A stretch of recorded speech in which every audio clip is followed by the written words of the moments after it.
Young love and young revolt go hand in hand, as Shakespeare's play Romeo and Juliet illustrate, since the former seduces one to change and the latter to bring about change.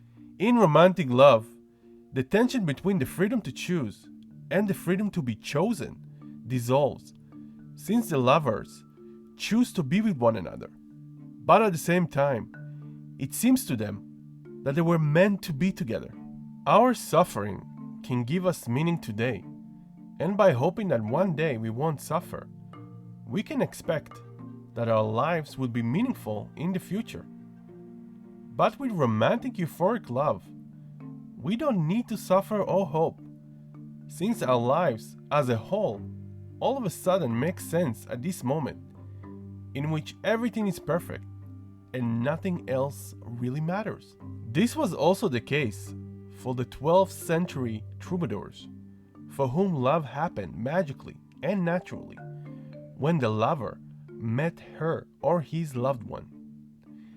Instead of being willing to suffer in order to be loved by God, for romantic lovers, love happens now with the other that is over there.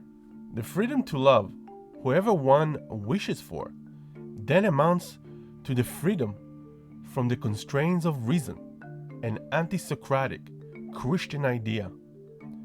When I love another person romantically, I do not need to think or question anything. In order to be a devoted lover, I just need to be faithful to her or him, rather than have faith and constantly choose to submit myself to God, the good, the chosen son, the chosen people, or the moral law that chose me before I was even born in order to be loved.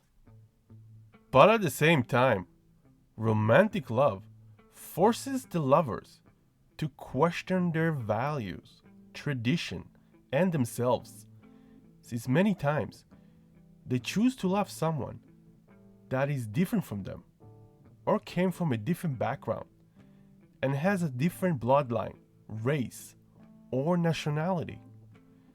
This is how romantic love got its reputation as a catalyst for social integration and a way to increase one's personal freedom. But it cannot guarantee it today any longer. It is true that I can choose who I want to love, and no one can force me to love someone I don't want to. But that freedom was felt more in 12th century, or can be felt today only in traditional societies and communities.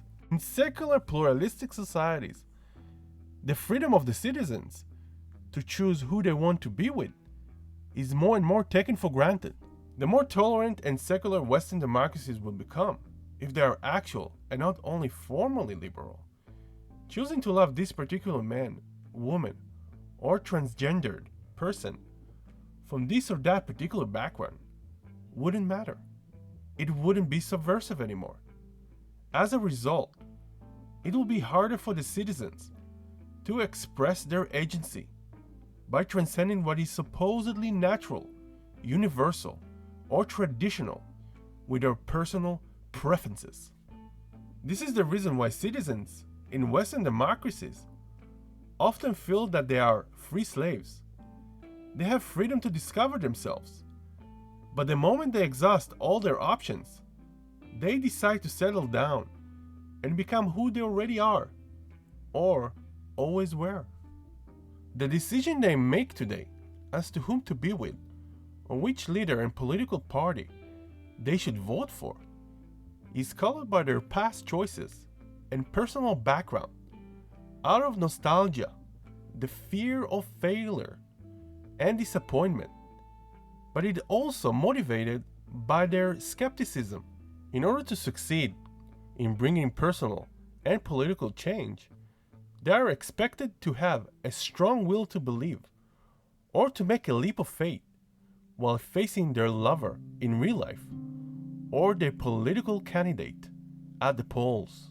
But even if their object of desire turns out to be a good choice, since they are having good sex, and she or he has all the qualities they wanted in a partner, or their leader and political party kept their promises, and their performances pleases them. At the end of the day, their familiar reality didn't really change. High expectations for the new just led them to miss the old even more, and they realized that what began as a seduction for change turned out to be just a spell by a charismatic authority that meant to dominate them and control their future. In order to deal with their disappointment, they keep reminding themselves that the lives of others also stay the same, and that at least everyone has the option of being different from each other and the freedom to choose who to love and vote for in their great nation. What makes them equal is the fact that they can wear different masks, hold different opinions, like different things and people, are allowed to have different lifestyles, and have multiple profiles for different settings and issues.